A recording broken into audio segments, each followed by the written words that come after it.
प्यारे बच्चों, सुप्रभात।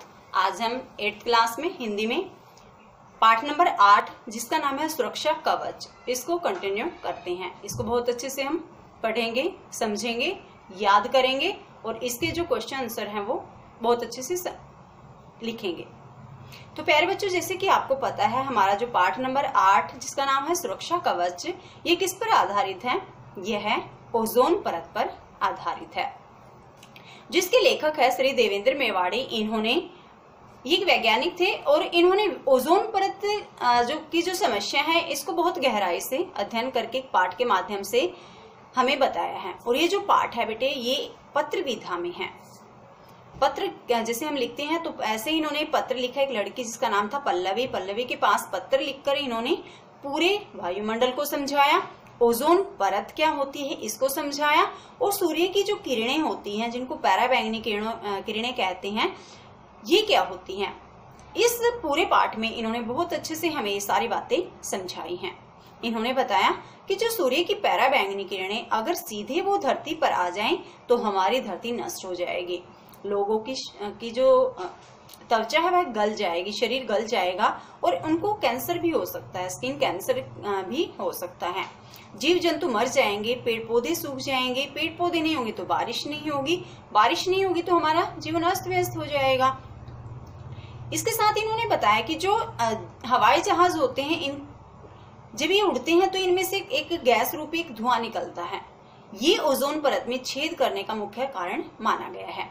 दूसरा, जिन खादों का, जिन उर्वरकों का हम यूज करते हैं खेतों में, जो खाद वगैरह होती है, जो छिड़काव स्प्रे वगैरह हम करते हैं, इससे जो गैसें निकलती हैं वो सीधे ओजोन परत से टकराती हैं और उससे ओजोन परत का जो छेद है, जो छिद्र है, वह निरंतर बढ़ता चला जाता है। ये भी हमारी ओजोन परत के लिए काफी हानिकारक माना गया है। ये जैसे ये गैसें जाती हैं ओजोन परत के पास से, तो ओजोन परत में जाकर क्या होता है, ये गैसें जब मिलती हैं ओजोन परत से तो ओजोन परत इन गैसों को ऑक्सीजन में चेंज कर देती है, जिससे क्या होता है, उनका छिद्र जो है बढ़ जाता है और ये छोटे छोटे परमाणु के रूप में वहां तक पहुंचती हैं। और एक परमाणु इतना स्ट्रॉन्ग होता है, इतना खतरनाक होता है कि वह ओजोन के 1 लाख अणुओं को उसी टाइम नष्ट कर सकता है। तो काफी खतरनाक माना गया है। ये जो फ्रिज से गैस निकलती है, एयर कंडीशनर से जो गैस निकलते हैं, ये भी काफी हानिकारक मानी गई है ओजोन परत के लिए। तो ओजोन परत की रक्षा के लिए हमें क्या करना पड़ेगा? आज भी कुछ वैज्ञानिक इस विषय पर गंभीरता से सोच रहे हैं और ऐसा कुछ निर्माण करने की सोच रहे हैं कि जैसे जो फ्रिज है, एयर कंडीशनर है, इनसे जो गैसें निकलती हैं मतलब हमारे लिए भी फायदेमंद रह सके और ओजोन परत को भी हानिकारक ना मिले वो। तो ऐसी खोजें वैज्ञानिक कर रहे हैं। तो प्यारे बच्चों, हमारा भी कुछ नियम बनता है, हमारा भी कुछ कर्तव्य है कि हम भी जो ओजोन परत में छेद बढ़ रहा है उसको कम करने में अपना कुछ योगदान अवश्य दें। हमारा एक छोटा सा योगदान कैसे हो सकता है? हम जो जैसे बाहर जाते हैं ना, ऑडियो वगैरह यूज करते हैं, परफ्यूम यूज करते हैं, इसमें भी जो गैस होती है ना, क्योंकि ये भी एक स्प्रे टाइप ही होता है, तो ये भी हमारे ओजोन परत के लिए काफी हानिकारक है। तो हम उसको यूज ना करेंगे, कुछ योगदान तो हमारा उसमें रहेगा। तो प्यारे बच्चों, हमारे पाठ था ओजोन परत पर, ओजोन परत से संबंधित और बहुत अच्छी जानकारियां मिली हमें श्री देवेंद्र मेवाड़ी द्वारा। आपका दिन शुभ हो। इन्हीं सुविचारों के साथ सुप्रभात। चैप्टर को आगे कंटिन्यू करते हैं। प्रचंड पराबैंगनी किरणें अगर सीधी धरती पर आ जाएं तो जीव जंतु तड़पकर मर जाएंगे। ये जो सूर्य से निकलने वाली पराबैंगनी किरणें हैं, अगर सीधे धरती पर ही आ जाएंगी तो जीव जंतु तड़पकर मर जाएंगे और पेड़ पौधे सूख जाएंगे। उनसे धरती पर जीवन नष्ट हो जाएगा और धरती पर मतलब जीवन संभव नहीं रहेगा अगर सूर्य की पराबैंगनी किरणें सीधी धरती पर आएंगी। जानते हो, वैज्ञानिक कई साल से चेतावनी दे रहे हैं कि ओजोन की परत में छेद हो रहा है, यानी कि जो ओजोन परत है उसमें जो छेद था वह बढ़ रहा है। यह परत कमजोर पड़ रही है और अगर इसमें जो छेद है वो बढ़ता चला गया तो यह कमजोर हो जाएगी और इसके कारण तेज पराबैंगनी किरणें पृथ्वी पर पड़ेंगी। और अगर यह जो छेद है ज्यादा बढ़ गया तो जो सूर्य की पराबैंगनी किरणें हैं वो सीधी ही धरती पर पड़ेंगी उनसे लोगों को चमड़ी का कैंसर हो सकता है, क्योंकि ये जो पैराबैंगनी किरणें हैं काफी खतरनाक होती हैं। इससे लोगों को चमड़ी का कैंसर हो सकता है, शरीर गल सकता है। इसलिए वे कह रहे हैं कि इस परत को बचाओ। इसलिए जो वैज्ञानिक है वो बार बार चेतावनी दे रहे हैं कि जो ओजोन परत है उसमें जो छेद है वो बढ़ रहा है, हमें कोशिश करनी चाहिए कि इस परत को बचाएं। सुरक्षा कवच को मजबूत करें, क्योंकि एक सुरक्षा कवच है, अगर ये सुरक्षित रहेगा तभी तो हम सुरक्षित रहेंगे। इस परत को कमजोर करने वाले रसायनों को रोको। बहुत सारे रसायन ऐसे हैं, आगे हैं चैप्टर में कौन कौन से रसायन हैं वो जो इस ओजोन परत को कमजोर कर रहे हैं।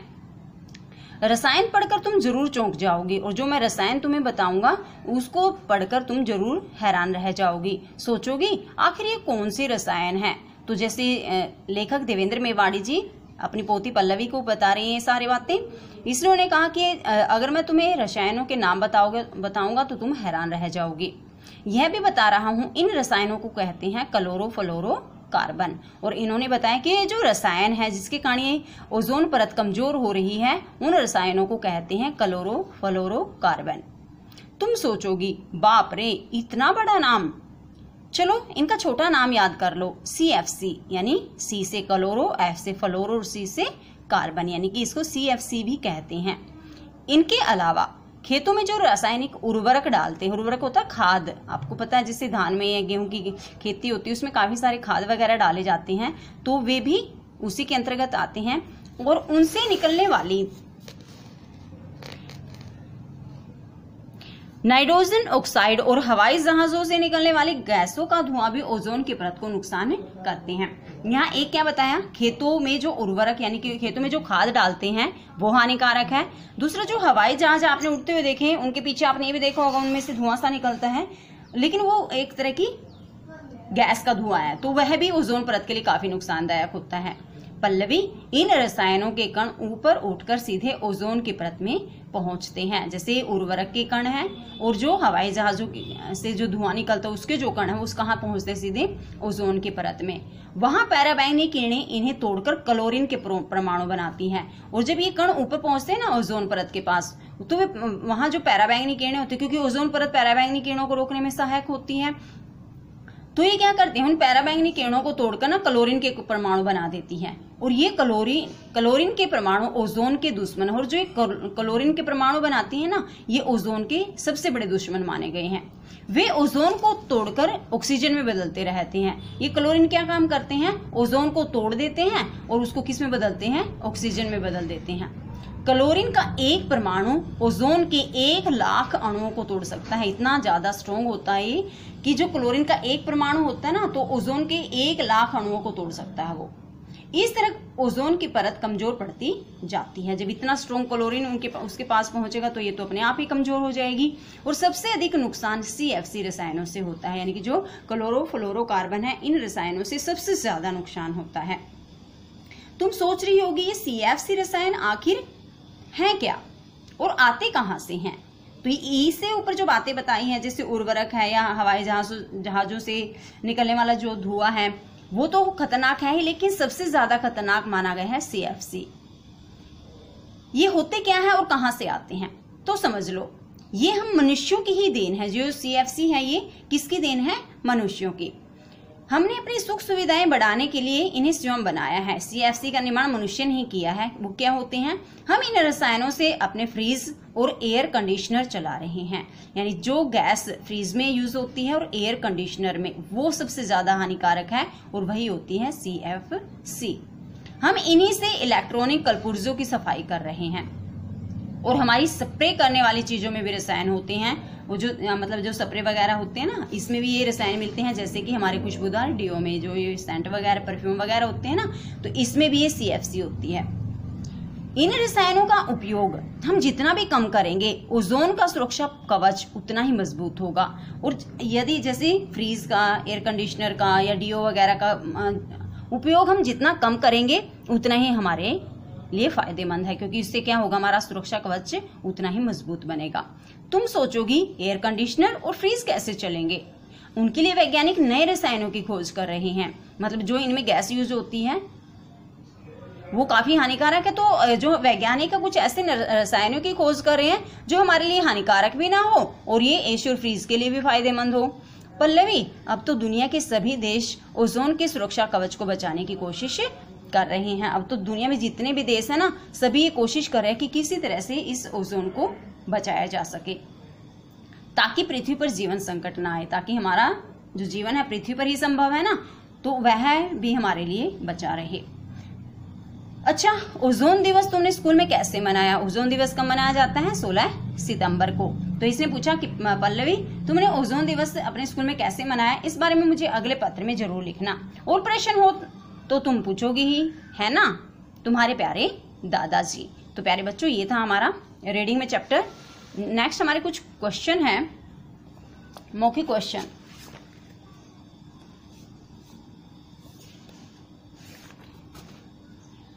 जैसे सूर्य से पृथ्वी पर आने वाले प्रकाश में कौन सी किरणें होती हैं? अभी हमने चैप्टर में पढ़ा कौन सी किरणें होती है बेटे? पैराबैंगनी किरणें, यानी कि जो सूर्य से पृथ्वी पर जो प्रकाश आता है ना, उसमें पैराबैंगनी किरणें होती है। नेक्स्ट क्वेश्चन हमारा, प्रातःकालीन धूप का हमारे शरीर पर क्या प्रभाव पड़ता है? जो बिल्कुल सुबह की जो धूप होती है, प्रातःकालीन धूप सेकने से हमारे शरीर में विटामिन डी बनता है और हड्डियां क्या होती हैं? मजबूत होती हैं। तो हड्डियां मजबूत करने के लिए क्या करना चाहिए? हमें प्रातःकालीन धूप में अपने शरीर को सेकना चाहिए। नेक्स्ट क्वेश्चन हमारा, तीव्र पैराबैंगनी किरणों के पृथ्वी पर पहुंचने से कौन सी समस्याएं हो सकती हैं? तीव्र पैराबैंगनी किरणों के पृथ्वी पर पहुंचने से हमारा शरीर गल सकता है और लोगों और चमड़ी का कैंसर हो सकता है। ये 2 प्रॉब्लम हो सकती है अगर ये पैराबैंगनी किरणें सीधी पृथ्वी पर आएंगी। नेक्स्ट क्वेश्चन हमारा, कौन से परमाणु ओजोन के दुश्मन है और कैसे? अभी हमने पढ़ा क्लोरीन के परमाणु ओजोन के दुश्मन है। तो कौन से परमाणु? क्लोरीन के परमाणु। और कैसे हैं? वे ओजोन को तोड़कर ऑक्सीजन में बदलते रहते हैं। ओजोन की परत को तोड़ते रहते हैं और किस में बदल देते हैं? क्लोरीन ऑक्सीजन में। क्लोरीन का एक परमाणु ओजोन के 1 लाख अणुओं को तोड़ सकता है, इतना ज्यादा स्ट्रॉन्ग होता है ये। इस तरह ओजोन की परत कमजोर पड़ती जाती है और ओजोन की जो परत है वह काफी कमजोर हो जाती है। CFC क्या है और ये कहाँ से आते हैं? CFC मतलब पूरा नाम भी आपको याद करना है, क्लोरोफ्लोरोकार्बन। और ये कहाँ से आते हैं? ये रासायनिक उर्वरकों यानी कि जिनको हम खेतों में यूज करते हैं और हवाई जहाजों से निकलने वाले धुओं से आते हैं। तो ये रासायनिक उर्वरक से मिलते हैं और हवाई जहाजों से जो धुआं निकलता है उससे मिलते हैं।